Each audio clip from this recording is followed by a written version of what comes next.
الحمد لله رب العالمين والعاقبة للمتقين ولا عدوان إلا على الظالمين، وأشهد أن لا إله إلا الله وحده لا شريك له، وأشهد أن سيدنا وحبيبنا محمدًا عبده ورسوله صلى الله عليه وعلى آله وصحبه وسلم كثيرا كثيرا.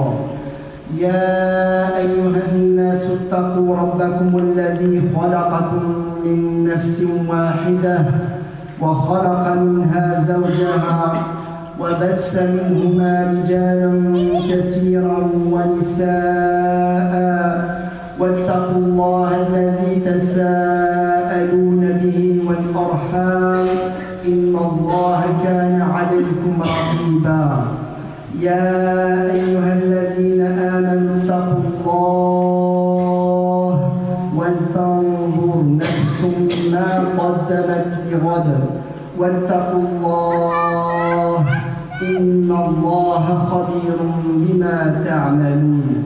يا معشر الإخوة، يا أيها الأحبة، يا أيتها المؤمنات الفاضلات، بعدما تكلمنا الأسبوع الماضي عن حب رسول الله صلى الله عليه وسلم لنا، فلنتكلم اليوم عن حبنا له.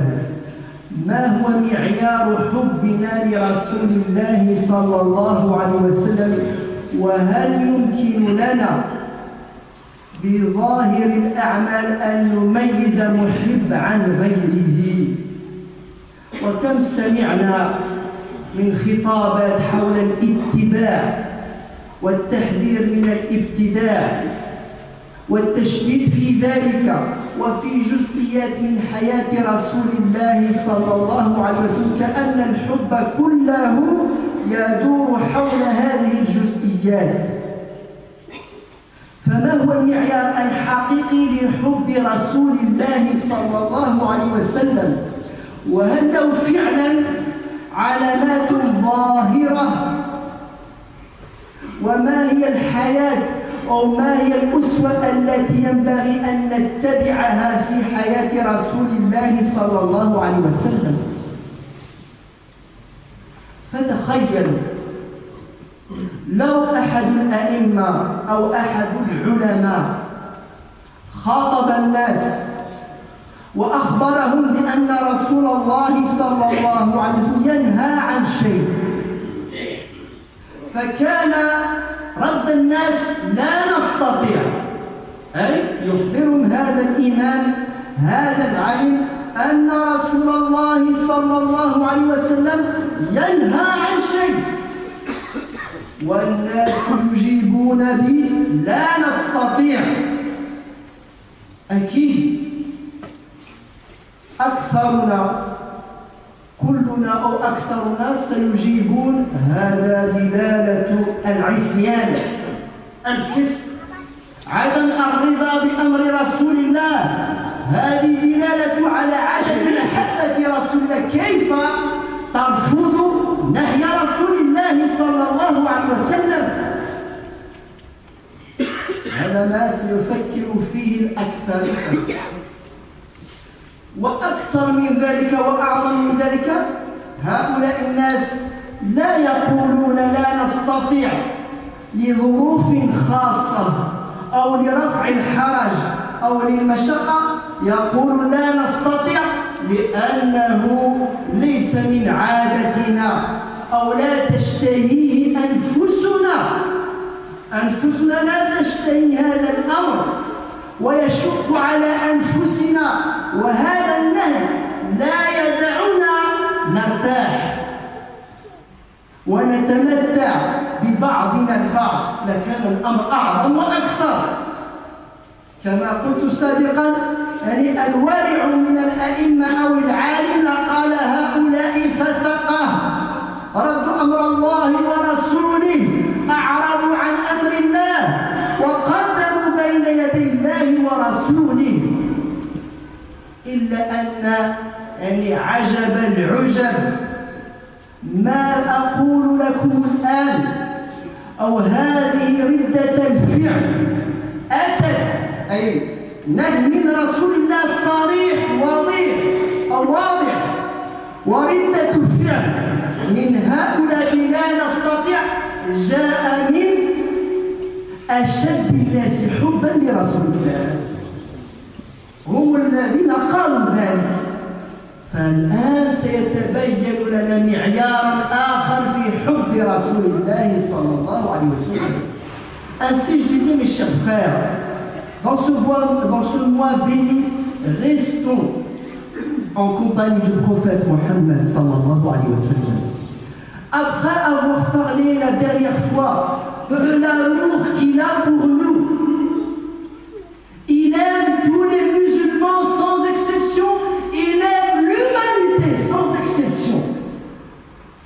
Essayons de voir aujourd'hui comment nous pouvons l'aimer. Et est-ce qu'il y a des signes dans cet amour? Est-ce que l'on peut différencier quelqu'un qui aime le prophète d'un autre par ses apparences, par sa tenue, entend aujourd'hui, comme on entend, comme ça résonne chez certains prédicateurs et certains savants, suivez-le, n'ignorez pas, suivez le moindre détail. Voilà la manifestation de l'amour du prophète. Et maintenant, nous pouvons distinguer par l'apparence, par les caractères physiques, quelqu'un qui aime le prophète d'un autre. Et nous allons voir aujourd'hui que c'est une erreur monumentale. On ne peut distinguer personne. Et aucun acte n'est plus valeureux chez Allah qu'un autre. Bien plus que cela. Et peut-être même que toute notre conviction depuis des années, aujourd'hui, va s'avérer être fausse. Imaginez donc que le prophète, sallallahu alayhi wa sallam, ou plutôt on va dire imaginez un savant, un imam, qui dirait à ses fidèles, le prophète vous interdit ceci. Le prophète vous interdit ceci. Et les fidèles de répondre, oui, mais désolé, nous ne sommes pas prêts à accomplir cet acte. Nous ne sommes pas prêts à accepter cet ordre ou cette interdiction. Oui, mais nous n'acceptons pas. Quelle serait la réponse de ce savant de voir des fidèles qui rétorquent, qui répondent, qui réfutent l'interdiction du prophète alayhi salatu wassalam? Tout de suite, la réponse serait, ce sont des pervers, des transgresseurs, ils osent réfuter l'ordre d'Allah, ils osent mettre en avant leur passion, car plus que cela, j'ai oublié de vous le dire, ces gens-là, ces fidèles, ne diront pas nous ne sommes pas prêts à pratiquer cette interdiction, nous ne sommes pas prêts à accepter cette interdiction parce que c'est trop dur ou parce que les circonstances ne le permettent pas. Non, ils diront nous n'acceptons pas cette interdiction car ce n'est pas agréable pour nous. Ça nous empêche de profiter des uns des autres des plaisirs mondains, d'un plaisir spécial mondain.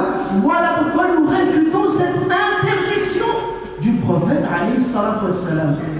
Et aujourd'hui, pour le moindre geste, la moindre attitude d'un musulman, moins que cela, on est prêt à le faire sortir de l'islam. Comme certains imams ou certains savants diraient quoi? Vous refusez l'interdiction du prophète alayhi salatu wassalam. Vous n'êtes que des transgresseurs, vous réfutez Allah et son prophète, vous n'aimez pas la sunna du prophète, vous rejetez Muhammad, vous faites passer vos envies, vos passions avant Allah et son prophète, et j'en passe. Comment nous avons classifié les gens aujourd'hui? Mais ce qu'il y a de plus surprenant, mes frères et mes sœurs, c'est que ce refus n'est pas venu des fidèles de ce temps-là, ni même des grands imams, il est venu de gens, parmi les gens qui aiment le plus le prophète au monde. Ceux qui ont dit ça, nous n'acceptons pas cette interdiction, sont ceux qui aiment le plus le prophète Mohammed sallallahu alayhi wa sallam au monde. Hum sahaba, les compagnons eux-mêmes. Et là, de nous remettre en question. Mais donc, comment distinguer quelqu'un qui aime le prophète d'un autre? والحديث واضح وربما لم ننتبه لذلك بسبب قراءتنا السريعة لهذه النصوص الجميلة العظيمة من حياة رسول الله صلى الله عليه وسلم. Et ce hadith que je vais vous citer, combien de fois nous l'avons cité? C'est même en rapport avec un petit rappel que j'ai fait au début de la Jumu'ah. فعن أبي سعيد الخدري رضي الله عنه أن النبي صلى الله عليه وسلم قال إياكم والجلوس بالطرقات أي لا تجلسوا بالطرقات أنهاكم عن الجلوس بالطرقات فقالوا يا رسول الله ما لنا من مجالسنا بد نتحدث فيها. كانوا قلنا لا بد لنا من هذه المجالس والدليل على ذلك قول رسول الله صلى الله عليه وسلم من بعد ذلك إذ أبيتم هذا النهي إذ أبيتم إلا المجلس فأعطوا الطريق حقه. Et regardez bien, écoutez bien. Le prophète Ali sallallahu alayhi wa sallam, Abu Sa'id al-Khudri nous rapporte que le prophète Ali sallallahu alayhi wa sallam a dit aux compagnons, ceux qui étaient prêts à se sacrifier par amour du prophète, le prophète leur a dit, je vous interdis de rester sur les chemins. Prenez garde à ne pas rester sur les chemins de passage. Sur les chemins de passage. Et là, les compagnons de répondre, ô messager d'Allah, mais nous avons besoin de ces chemins, nous avons besoin de ces assemblées. Et ils ont répondu, désolé, mais nous avons besoin de ces assemblées. Pourquoi? Pour discuter ensemble. Subhanallah. Le prophète leur dit non, et ils disent, mais nous en avons besoin. Et là, le prophète dit, alors si vous refusez, subhanallah. Donc le prophète leur interdit et ils refusent. Est-ce que dans ce moment-là, il a dit, vous êtes des transgresseurs, vous ne m'aimez pas, est-ce que vous refusez ce que je vous rapporte? Il a bien dit, mais si vous refusez, alors donnez le droit du chemin. Et ça, c'est un rappel pour nos jeunes ou moins jeunes. Ne vous trompez pas aux apparences. Dans le Sahih al-Muslim, un homme est venu chez le prophète alayhi salatu wassalam, Ibn Abbas nous rapporte. Et je ne critique et ne juge personne, mais je veux juste que nos références changent et que nous comprenions bien l'amour du prophète, c'est quoi? Je ne vous invite pas à nous transgresser, mais nous allons voir où est la sagesse. Pour quelle raison les compagnons ont dit nous ne pouvons pas, alors que c'est juste pour leurs occupations ou leur ce qu'on appelle commodité. Un homme est venu voir le prophète, Ibn Abbas dit il avait une longue barbe. Et il avait un vêtement extrêmement court qui lui arrivait à mi-genou. Et il avait une trace sur son front qui montrait l'effervescence qu'il a dans l'adoration. Tout ce qui montre aujourd'hui l'amour du prophète chez certains. C'est la référence. Avec ça, tu as le prophète, sans ça, tu es un transgresseur. Et pourtant, malgré toutes les apparences de ce qu'on appelle aujourd'hui la sunna, mais qui en réalité est une partie, un aspect partiel de la sunna, il s'est permis de dire au messager d'Allah après qu'il ait partagé un butin de guerre, tu n'as pas voulu ainsi la satisfaction d'Allah. Il répond au prophète, tu ne cherches pas à satisfaire Allah dans ce partage. Et le prophète lui répond de calmer les compagnons, laissez-le, viendra, on naîtra de gens comme lui un grand désordre. Il sèmera le désordre alors qu'il a l'apparence de ce qui nous fait aujourd'hui référence dans l'amour du prophète alayhi salatu wassalam. Et le contraire aussi. Le contraire aussi. Quand quelqu'un qui n'avait rien à voir pas seulement avec la sunna, mais même avec un ivrogne au temps du prophète, les compagnons se sont mis même à l'insulter. L'ont insulté, l'ont maudit. Le prophète s'est mis en colère. Un ivrogne. Regardez aujourd'hui comment nous sommes loin. Comment nous nous regardons. Ah, voilà le sunni, voilà le transgresseur, voilà ceux qui aiment dunya pour des apparences ou même pour certains aspects de la sunna. Le prophète, à cet ivrogne, quand il a entendu qu'on le maudit, il a dit ne le maudissez pas car il aime Allah et son prophète. Subhanallah. Les deux hadiths sont dans le Bukhari et Muslim. Alors pourquoi le prophète nous fait témoigner qu'il aime Allah alors qu'il a le contraire? Puisque même, excusez-moi, il baigne dans l'alcool. Qu'est-ce que la sunna du prophète? Qu'est-ce que le suivi du prophète alors que les compagnons eux-mêmes ont dit ô messager d'Allah, nous avons besoin de ces assises pour discuter ensemble, pour nous décontracter. Et là, le prophète dit d'accord, alors si vraiment c'est nécessaire, donner au chemin son droit. يخاطبكم رسول الله كم من مرة حذرنا إياكم حذاري من توقيف السيارة في الأماكن غير اللائقة وأنت لا تدري تحضر الجماعة تحضر الجمعة وتعصي الله والرسول. فقال عليه الصلاة والسلام فأعطوا الطريق حقه. قالوا وما حق الطريق يا رسول الله؟ قال غض البصر وكف الأذى ورد السلام والأمر بالمعروف والنهي عن المنكر. أي لا ينبغي لنا بحال من الأحوال أن نؤذي غيرنا في الطرقات أو فيما يحتاجون إليه الناس. أي شيء من المصلحة العامة لا ينبغي لنا أن نجعل فيه أذى للناس أو نحدث أذى للناس. هذا لا يجوز في أي حال من الأحوال أو في أي ظرف من الظروف.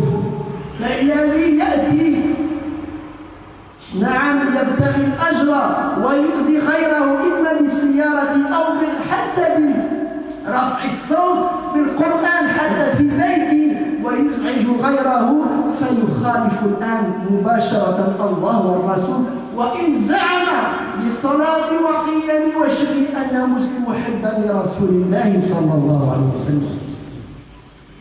Et là, le prophète donc voit clairement les compagnons qui ne sont pas prêts à accepter cette interdiction.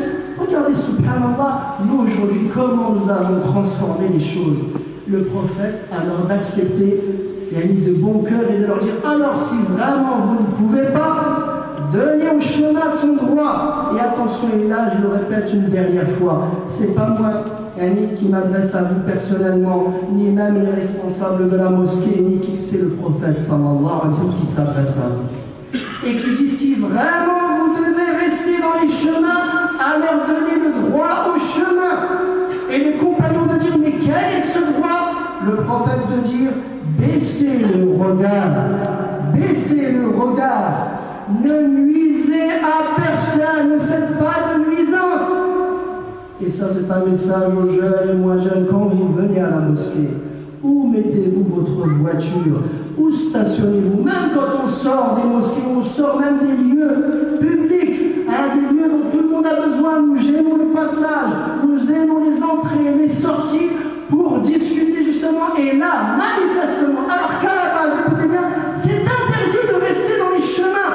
Le prophète a assoupli la règle pour ses compagnons, mais malgré cela, il y a mis des conditions strictes.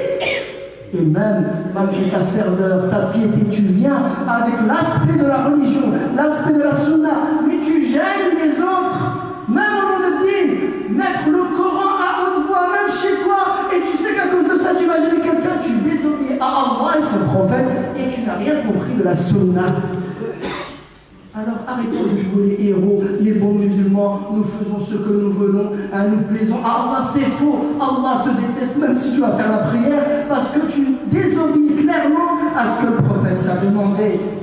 Ne commets pas de nuisance, ne nuis à personne, transmets le salam. Normalement tu es là pour transmettre le salam, pour aider, pour apporter les biens. Les gens se souviendront de toi quand tu étais là, masha'Allah, on n'a pas entendu rentrer, on n'a pas entendu sortir. Et c'est là où le prophète dit, et montrez la voie du bien et éloignez les gens du mal. Voilà le droit de chemin. Si tu veux rester sur les chemins, si tu veux rester sur le passage, c'est une obligation d'accomplir tout ce que je viens de vous dire. Baissez le regard, transmettre le salam, éviter toute nuisance, montrer le bien et interdire le mal. أقول قولي هذا وأستغفر الله لي ولكم ولسائر المسلمين فاستغفروه إنه هو الغفور الرحيم.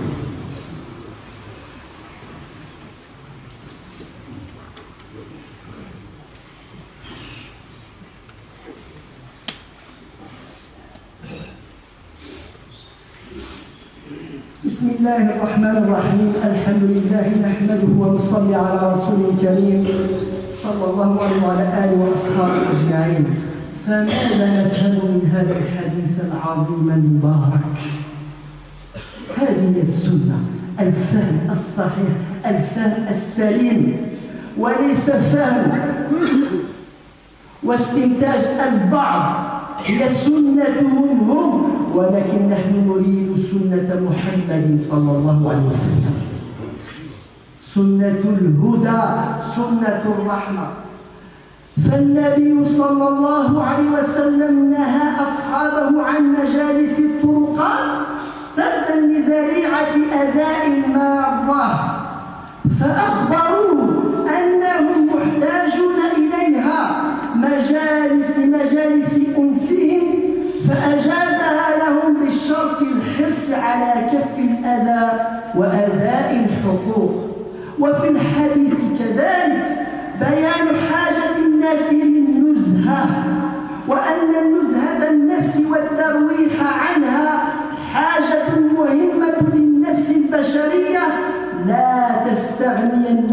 السوية عنها. فهذا التنطع والتشدد في غير محله مخالف للفطرة ومخالف للسنة، بل السنة مطابقة للفطرة. Et ainsi, je disais, mes chers frères, il y a tant de choses à dire sur ce hadith, cette parole prophétique. Combien de fois nous l'avons lu ensemble, mais combien de fois rien n'est rentré dans le cœur? Car nous avons oublié d'ouvrir nos cœurs, de comprendre le message universel de ce prophète de clémence et de miséricorde. Dans ce hadith, dans cette tradition prophétique, le prophète interdit clairement à ses compagnons de rester sur les passages et sur les chemins. Les compagnons l'informent qu'ils ont besoin de ces assises pour discuter, pour passer du bon temps, bref, pour se décontracter. C'est-à-dire, ce n'est même pas un refus pour un cas de force majeure, c'est un refus pour un plaisir mondain. Et là, le prophète de leur dire, alors il n'y a aucun mal, je vous l'autorise, mais dans ce cas-là, malgré tout, ne jamais nuire à qui que ce soit et donner le droit au chemin. Et là, la sunna, qu'est-ce qu'elle nous montre? La sunna dans son sens global. Arrêtez de partager la sunna, de focaliser sur des, je ne dirais pas des détails, tout est beau quand on le comprend bien chez le prophète alayhi salatu wassalam, mais il y a les grands titres, il y a l'éthique. La sunna nous dit que na'am, on a le droit dans la sunna de se décontracter, de se reposer, de se distraire. Et c'est pour ça que le prophète alayhi salatu wassalam leur a permis justement de rester dans ses assises. Et ça, c'est valable pour tout ce qui nous permet de nous réunir. Si à l'époque des compagnons, il y avait les assises dans les chemins, tout ce qui nous permet de nous réunir et qui reste dans le halal aujourd'hui, d'autoriser que ce soit des salons de thé, que ce soit des salles de sport ou quoi que ce soit. C'est comme s'il répondait ainsi au prophète sallallahu alayhi wa sallam, Ya Rasulallah, et le prophète leur dit, c'est interdit d'aller dans ces lieux car il y a de la mixité ou car il y a de la nudité, et il répondrait, oui, mais nous en avons besoin. Et là, le prophète leur dira, alors baissez le regard et donnez le droit de cette assemblée-là. Na'am. Et je disais ça fait partie de la nature humaine. Parce que ces gens qui croient que la sunna, c'est une vision militaire de la religion, ils ont militarisé la sunna du prophète, ils l'ont transformée en règle dure, radicale, où la moindre erreur te fait rentrer en enfer. Le prophète dit non, repose-toi, profite, décontracte-toi. Et relaxe-toi, tant que alhamdoulilah, tu donnes le droit à chacun, et ça c'est la nature humaine. Et ceux qui ont une vision différente, ils ne sont pas naturels, ils ne sont pas normaux, et ils sont au contraire de la nature dans laquelle Allah Azza wa Jalla nous a créés. وفي الحديث قوة أنفس الصحابة بمطالبتهم بما يرفع عنهم الحرج بلا تردد ما لنا من مجالسنا بد وهي دلالة على ثقة الصحابة بسماحة الدين. Et qu'est-ce que nous apprenons encore? C'est-à-dire l'audace des compagnons. Les compagnons, le prophète leur a inculqué et a mis dans leur cœur ce qu'il y a de plus important pour chacun de nous, l'optimisme, croire en soi, se valoriser. Le prophète les a valorisés. Nous aujourd'hui, à travers certains sermons, on nous culpabilise. Nous sommes la cause de tous les maux du monde entier. On n'accuse pas les savants ni les gouverneurs, non, c'est quoi le coupable? Alors Rasulullah faisait le contraire. Il valorisait ses compagnons. Et justement, tellement ils avaient confiance en eux, ils ont eu l'audace de lui dire tranquillement, non, nous ne pouvons pas accepter cette interdiction-là. Car ils avaient compris, c'est ça, l'éthique ou la moralité de la sunna dans son ensemble, la pureté, la bonté, le pardon de cette religion. La bonté et le pardon de cette religion. إذن ثقة الصحابة بسماحة الدين واتساع صدر النبي صلى الله عليه وسلم ورحمته بهم. Ils ont compris à travers toute cette éducation sur de longues années la bonté de cette religion et bien sûr et plus grand que cela, la clémence infinie du prophète alayhi salatu wassalam qui ne pouvait rien leur refuser, مما جعلهم لا يترددون في التذكير بحاجة. Et c'est ce qui les a amenés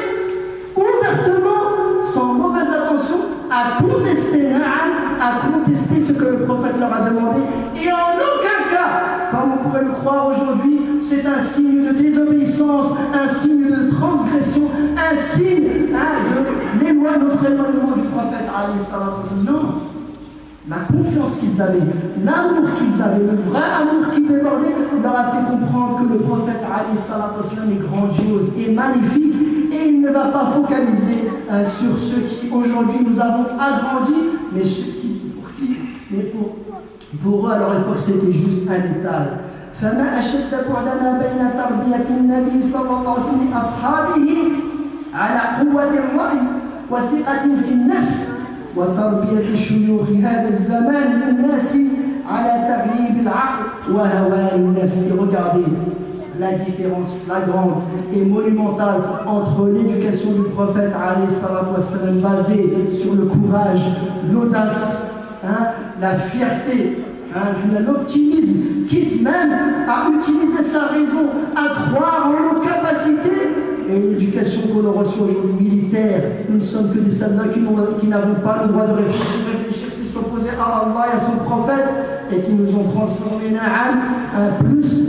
juste en des robots qui obéissent sans même insister sur la qualité du cœur, la qualité de l'esprit. فالدليل على ذلك قول سفيان بن عيينة رحمة الله عليه إذ يقول إن رسول الله صلى الله عليه وسلم هو الميزان الأكبر. هذا نعم لا يشك فيه أحد من المسلمين. إن رسول الله صلى الله عليه وسلم هو الميزان الأكبر فعليه تعرض الأشياء. ولكن في ماذا؟ هذا العلم الجليل الكبير يقول إن رسول الله صلى الله عليه وسلم هو الميزان الأكبر فعليه تعرض الأشياء. على ماذا؟ على خلقه وسيرته وهديه. على خلقه وسيرته وهديه فما وافقها فهو الحق. هذه السنة العنوان الشامل. وإنك لعلى خلق عظيم. لقد كان لكم في رسول الله أسوة حسنة في صبره وتحمله وحلمه على الناس. Et je disais, et concluons par cette parole grandiose d'un des plus grands savants de son époque, Soufiane ibn Aïna, qui disait: Naam, certes, le messager d'Allah est notre repère et notre référence à tous. Et wallahi, il n'y a pas un musulman au monde qui renie le prophète alayhi salam. Ça n'existe pas. Tous aiment le prophète alayhi salam, mais ils ne l'aiment pas de leur façon. La façon de certains savants ou la façon de certains prédicateurs, c'est leur sunna à eux, c'est leur façon de comprendre à eux, mais en aucun cas ils n'ont le droit de nous l'imposer. Et le prophète est la référence de tous, et chaque chose nous devons y faire référence pour chaque action et chaque acte. Mais quelle est la réelle référence vers laquelle nous devons nous diriger? Et là de nous dire, oui, le prophète alayhi salam est la référence suprême, et la référence de base. Nous devons tout diriger vers lui, mais qu'est-ce que le prophète nous montre? Dans son comportement. Qu'est-ce qu'il dit? Dans son comportement, dans son mode de vie et dans sa conduite. Vous avez compris?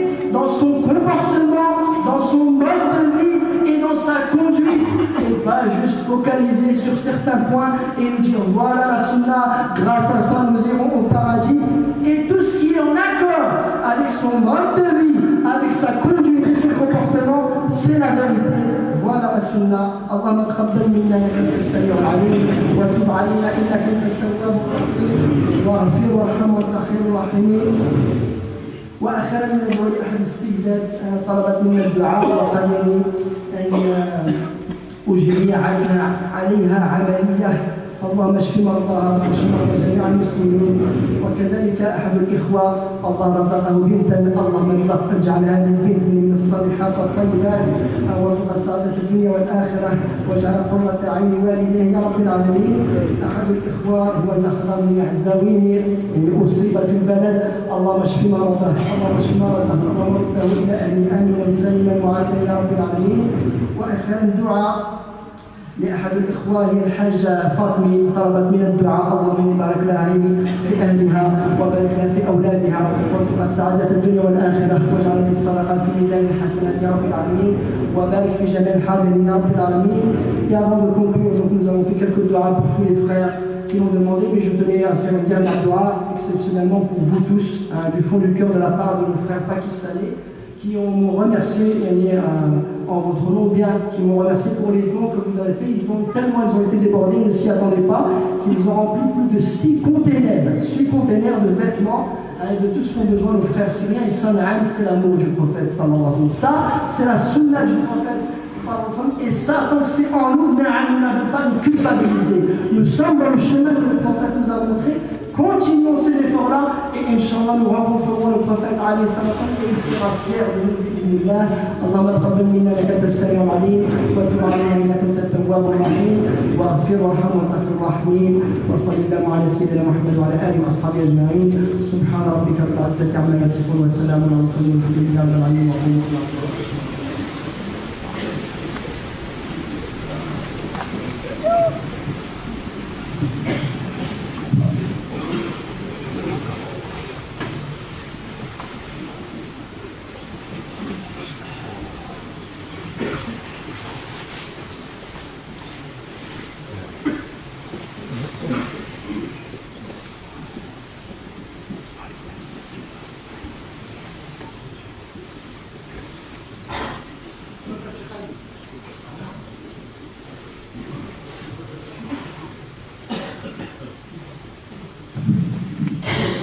الله أكبر الله أكبر لا إله إلا الله أشهد أن محمدا رسول الله حي على الصلاة حي على الفلاح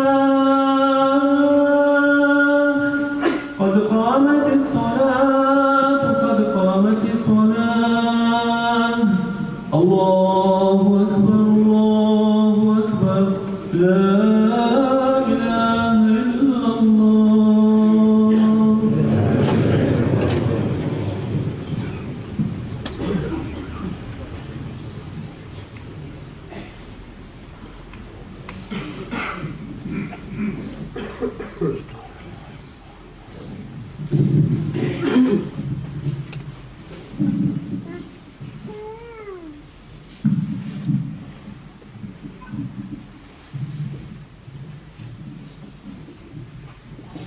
استووا واعتدلوا وتراصوا استووا صفوفكم فإن تسوية الصفوف من تمام الصلاة. استووا واعتدلوا.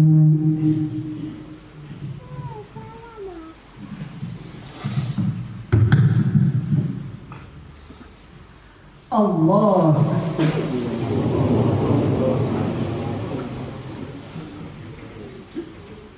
الحمد لله رب العالمين الرحمن الرحيم مالك يوم الدين إياك نعبد وإياك نستعين اهدنا الصراط المستقيم صراط الذين أنعمت عليهم غير المغضوب عليهم ولا الضالين.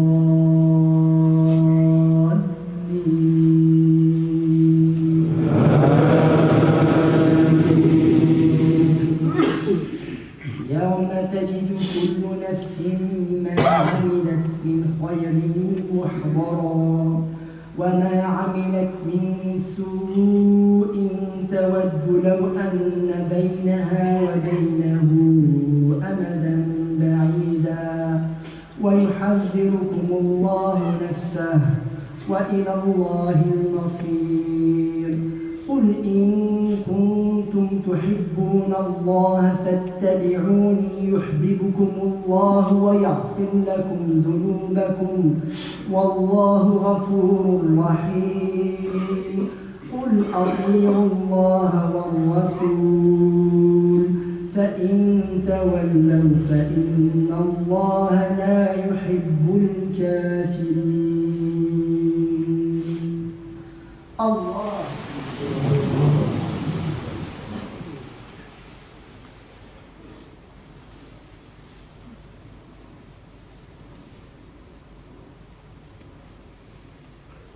سمع الله لمن حمده.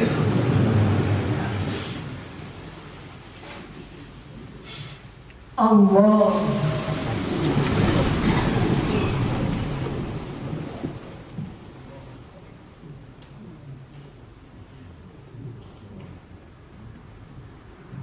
الله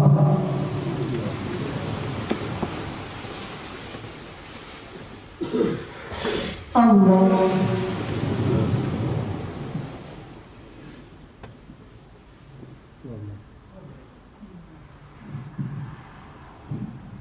الله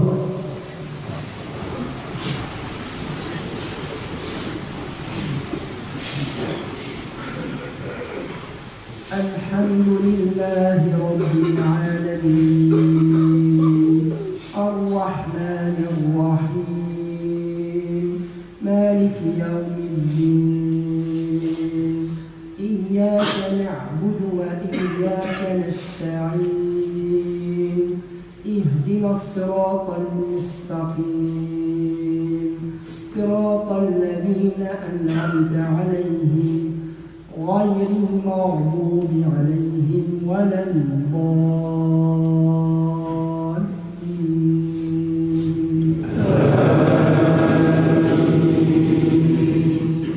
لقد جاءكم رسول من أنفسكم عزيز عليه ما عنتم حريص عليكم بالمؤمنين رؤوف رحيم فإن تولوا فقل حسبي الله لا إله إلا هو عليه توكلت وهو رب العرش العظيم. الله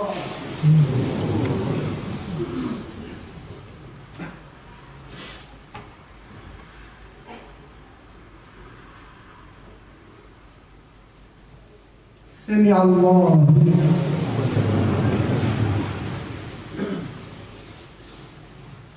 الله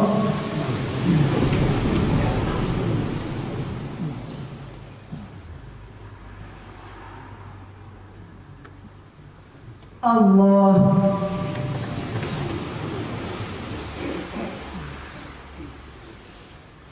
الله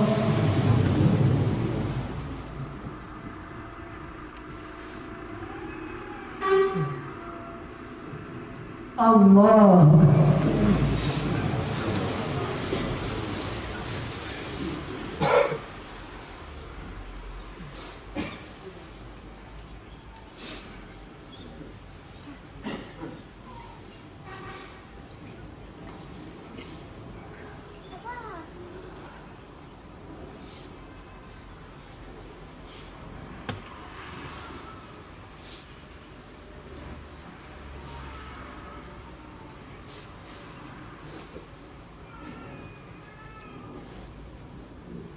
السلام عليكم ورحمة الله. السلام عليكم ورحمة الله.